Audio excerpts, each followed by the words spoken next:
They say many a prison is haunted one way or another, a restless hum of energy trapped inside brick, concrete and iron. For behind its tall walls and sun-starved windows lies a history of pain, high emotion and a concentrated environment of raw human suffering. But the Dana hums louder than most. It hums with guilt, with rage, with the weight of all who never walked free. Although it closed its doors to prisoners in 2013, this is not a place that sleeps, this is a place that watches. And today, just for you, we are stepping inside. Hello friends and welcome back to the channel. If you're new here, I'm Claire, this is The Wanderlust Way. First off, let me say a huge thank you to everybody that supports the channel by liking, commenting, subscribing, sharing, and of course the new hype button that some of you have been pressing. I really do appreciate it, and I really appreciate all the members and everything that you guys do, because it helps this channel to grow and it allows me to carry on making videos like this and share the stories that I find with you. Okay, so last week we were in Shrewsbury Prison and we were learning about the story of Albert Pierpoint, Britain's executioner. However, we decided to stay around in Shropshire a little bit longer because Shrewsbury Prison itself is said to be very, very haunted. Lots of people were locked up and incarcerated here. Many of them never left. Many of them are still buried on site. So it's no wonder there's lots of strange activity. I've heard stories of a shadow man, of strange poltergeist activity, and bangs and cries in the middle of the night. So it might be a little bit of a scary one. If this isn't for you, then obviously turn away now. But if you like a good ghost story, then snuggle up tight and perhaps grab a pillar to hide behind, because that's enough waffle. Let's wander.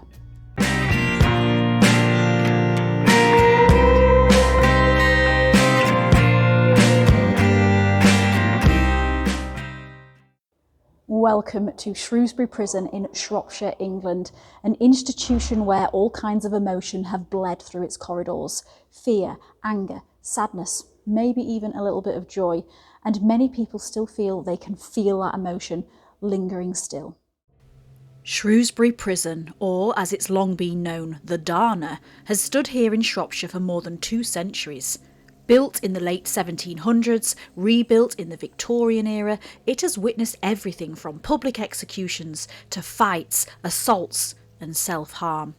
Thousands passed through its gates, and for many those gates never opened again. But tonight is different.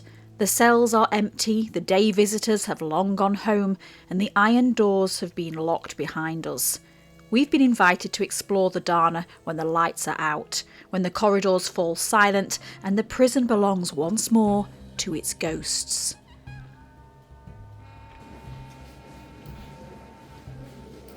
Ooh.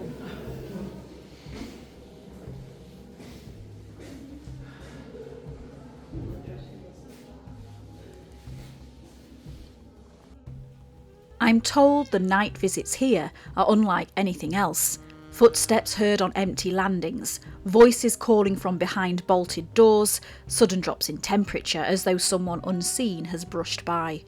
Visitors have been left distressed, some have even fled, and the organisers, well, they seem quite proud of that. When our ticket arrived, it came with a list of warnings, a cheerful reminder that the company accepts no responsibility should you, say, die of fright. So yes, we are prepared. We've got a camera, we've got a torch, and apparently we've got nerves of steel. By daylight, the corridors look ordinary enough, whitewashed walls, neat rows of doors, but the silence feels staged, as if the building is holding its breath. Here on the sea wing, there is a sign about the hauntings.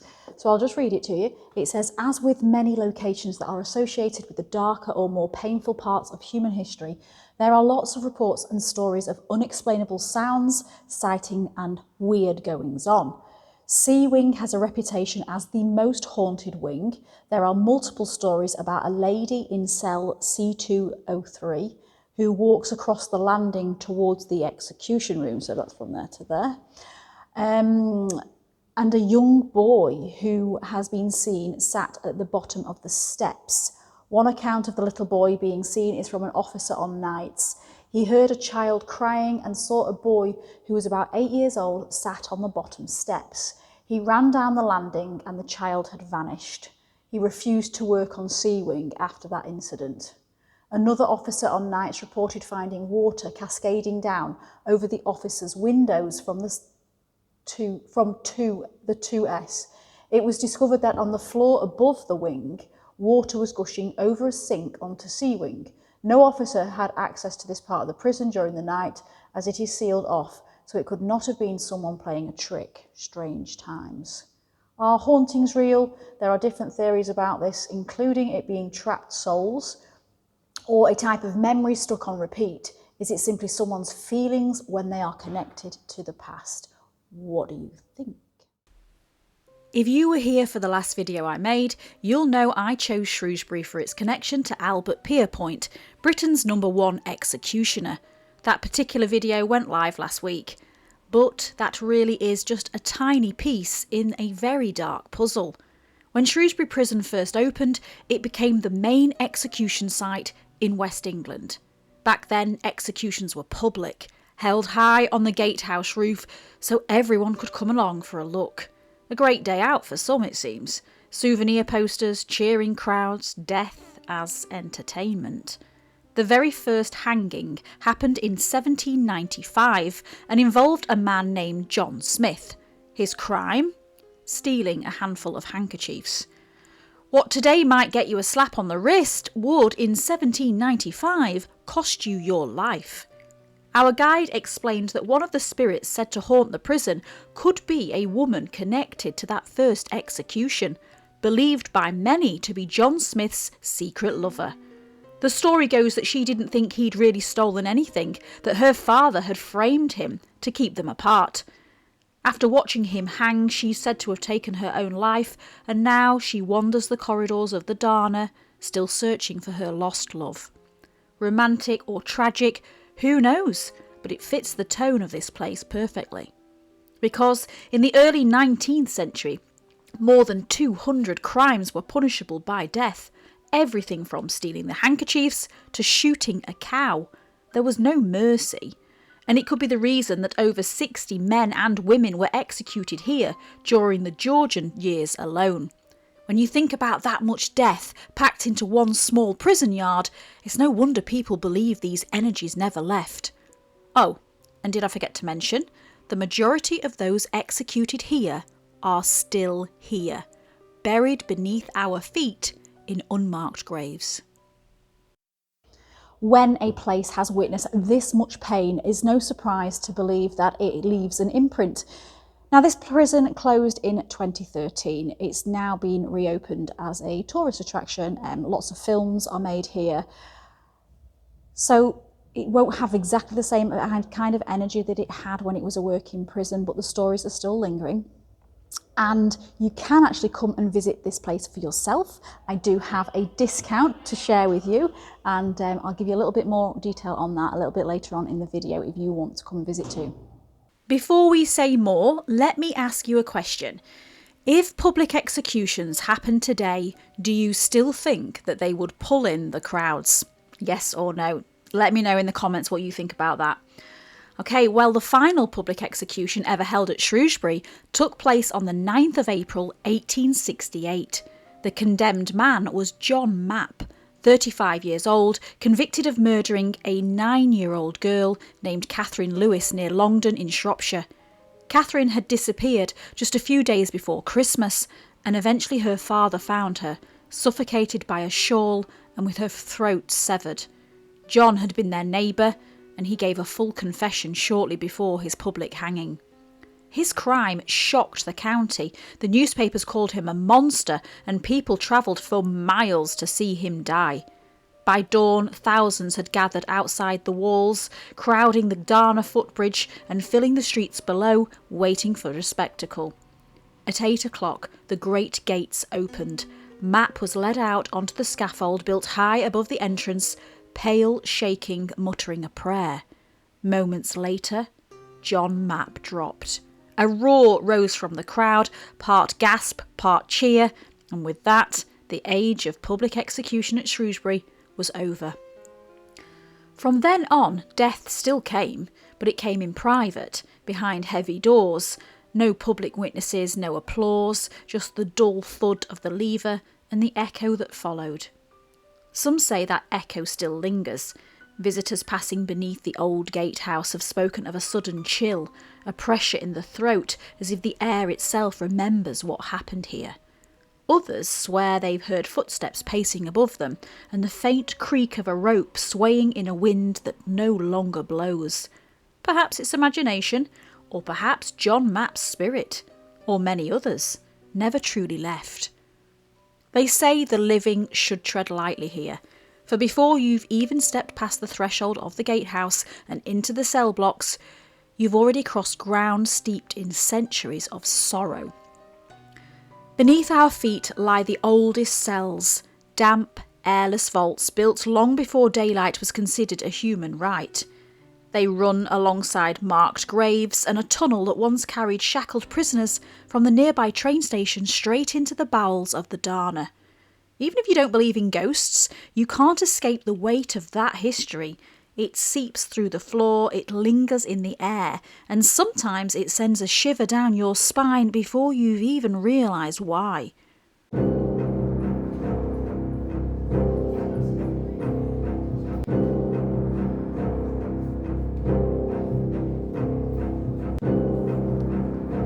The governor's office is unassuming, they say, but it's one of the most haunted rooms in the entire prison. When Shrewsbury closed its doors and reopened as a museum, the new manager heard footsteps pacing the corridor outside, footsteps that stopped the moment the door opened. He swore he'd heard voices too, echoing from the empty landing. We're told he even sent an email around about it, asking whoever it was to stop their nonsense. Turns out nobody human was there when it happened. Visitors speak of their faces being brushed by icy, invisible hands. Others claim to have seen a man standing in the doorway, silent, motionless, watching. And that's before you've even reached the part of the building where the worst violence took place. Although we came for a Halloween event, a night that promised a few planned scares, there are ghost tours here all year round. And as we are about to find out, no amount of acting could ever compete with the haunting fear that already calls this place home. Shrewsbury Prison has seen its fair share of action over the years. Multiple executions have taken place on this site, some public, some behind doors. It's also a suicide hotspot. There's been, at one time, this prison was the highest suicide rate in the country. Lots of violence, lots of death, lots of desperation. The Dana may stand silent now, but when these cells still held the living, it was a pressure cooker of misery. By the early 2000s, the situation inside had become desperate. In August 2008, an inspection revealed that the prison had just 178 places in use, yet held 326 inmates. That's an overcrowding rate of 183%, making Shrewsbury the most overcrowded prison in England and Wales at that time. Cells built for one man held 2, sometimes 3. Tensions simmered, violence flared, and the air, stale, sour, heavy with breath and despair, clung to the walls like a living thing. And even now, visitors speak of the smell. A sudden stench, like decay or bad breath, appearing from nowhere around certain cells. It fades as quickly as it comes, leaving only the memory and a tightening in the chest. But back then, that heaviness wasn't imagined. In September 2004, MP George Stephenson called for an inquiry after 3 inmates took their own lives here within just 2 weeks of each other. 6 prisoners in total died by suicide that year, a number that shocked even the staff hardened by years of service. And what's strange is those deaths all happened in the same block, in 3 adjoining cells that officers would later nickname the suicide cells. The men, we're told, had made a pact. They tore the sheets from their beds, twisted them tight, and performed what prison staff grimly nicknamed the alligator roll. 3 men, 2 weeks, and the corridor fell silent. I stepped inside those same cells, the walls peeling, the air colder somehow, and it's impossible not to feel strange. especially when so many people insist that places like this can absorb emotion the way stone absorbs water, slowly, deeply, until it seeps back out again years later. 19, 20, 21. Suicide cells.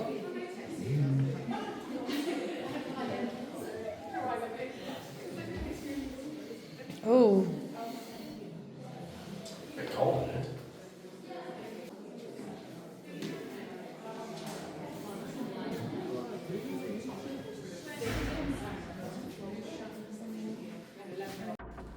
When darkness falls over Shrewsbury Prison, the stories change tone. Paranormal groups travel from across the world to investigate this place, drawn by its reputation as one of the most haunted prisons in Britain. For the truly brave, there's even an option to stay overnight, to sleep in a cell and see what the darkness has to say. During those long, cold hours, visitors have reported being grabbed by unseen hands, shoved aside by nothing visible, or woken by banging in their cells that cannot be explained. But one encounter is whispered about more than any other. Our guide calls him the Shadow Man, thought to be a guard who died on one of the night shifts, left alone for hours until he was discovered by the next shift. He's seen most often in A and C block, an ominous silhouette that moves along the landings and peers into the cells. Those who meet his gaze describe a wave of dread, a sudden choking sense that they're just not welcome here. Thermal cameras have even captured a human-shaped outline, yet no heat at all. And then there's the Grey Lady. Nobody knows who she was, although there are those rumours, like I said before, about her possibly being the lover of John Smith. Maybe she was a wife. Maybe she was a lover of another condemned man, left to wander these corridors in endless grief. Or maybe she's a lost soul from the days when women were held here too. Sightings are often accompanied by a cold chill and the faint sound of crying drifting down empty hallways. It was after hearing all this that we were told to do something simple. Go inside one of the cells, close the door, and wait. The air was cold. The walls seemed to move in closer with every breath. Shadows climbed the corners, stretching and twisting under the weak beam of our torches. We'd decided on cell number 1, the furthest from the rest of the group. We'd been warned about jump scares and we were half expecting an actor to come charging out of the dark. So we stepped inside, the handleless door slamming shut behind us, and we waited. Jack and I have been locked in a cell. Cell number 1 on C block, are we? Absolutely terrified. We're just waiting to see what happens. It's the tension, isn't it?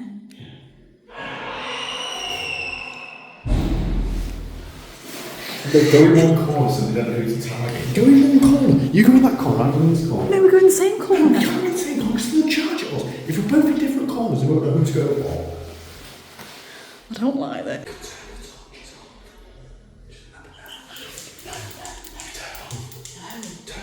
See what our back is? No. Great, turn it on, turn it on.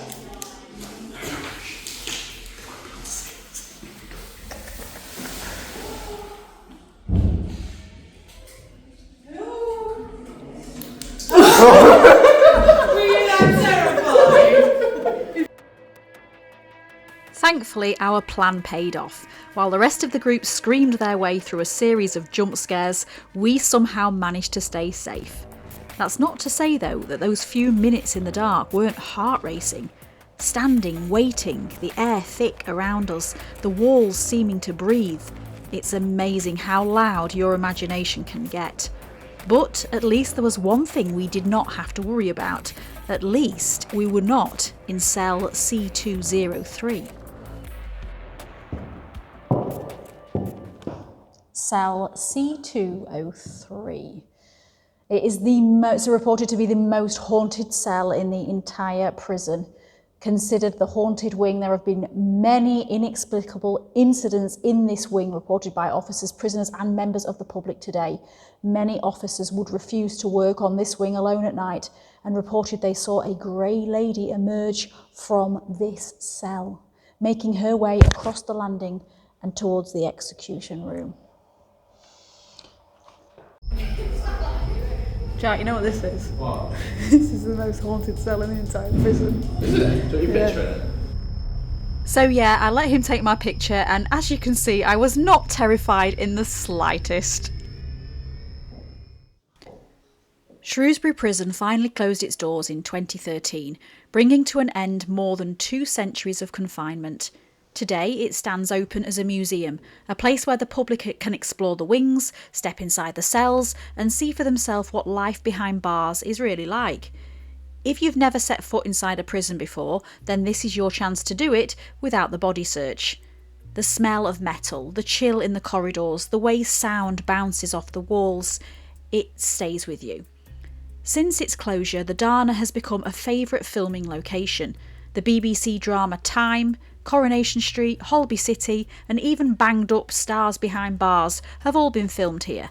And, funnily enough, it was a Holby City cast member who claimed to have seen one of the apparitions in the governor's office. Famous prisoners have passed through these gates too. Ricky Tomlinson, better known as Jim Royal from the Royal Family, and Robert Welch, one of the great train robbers. Even the team from Most Haunted have come here searching for spirits inside the walls. Now, on this occasion, we didn't witness anything we could call truly paranormal, but that's not to say the place didn't get under our skin. There were moments, sudden chills, that feeling of being watched, when we found ourselves glancing over our shoulders, peering into the dark corners of the cells as we passed, and it was exactly the same when we went back the following day. If it feels that unsettling in the daytime, you can imagine what it's like after dark. If you do decide to visit, you can wander through at your own pace, but I would highly recommend joining one of the guided tours. It's the best way to uncover the stories, to understand what you're really looking at, and maybe to give you a bit of a backup if the shadow man comes lurking. Thank you to everybody for watching this video. I hope it's not been too scary for you. And a massive thank you to Shrewsbury Prison for allowing us to come here and to film. I did say at the beginning that there would be a discount offer for you guys that are watching, and that is an incredible 20% off. Guided tours, self-guided tours. I do believe that it's included in the history tours, and they do some ghost tours. It's not included in the special events. The ghost tour we did was a Halloween one, especially for Halloween. It wouldn't be included in that, but that's finished now anyway. So thank you, Shrewsbury Prison, and please do come if you're ever in the area, guys. It's absolutely fantastic. And if you are a little bit spooked, then you don't have to do the ghost tour. You can just come and walk around during the day and find out about the dark history side of things. But it is absolutely fascinating. So thank you, everybody. I hope you've enjoyed this episode. I've been Claire. This has been The Wanderlust Way. Until next time, stay safe, stay curious, don't have nightmares, and I'll see you next week. Take care, bye.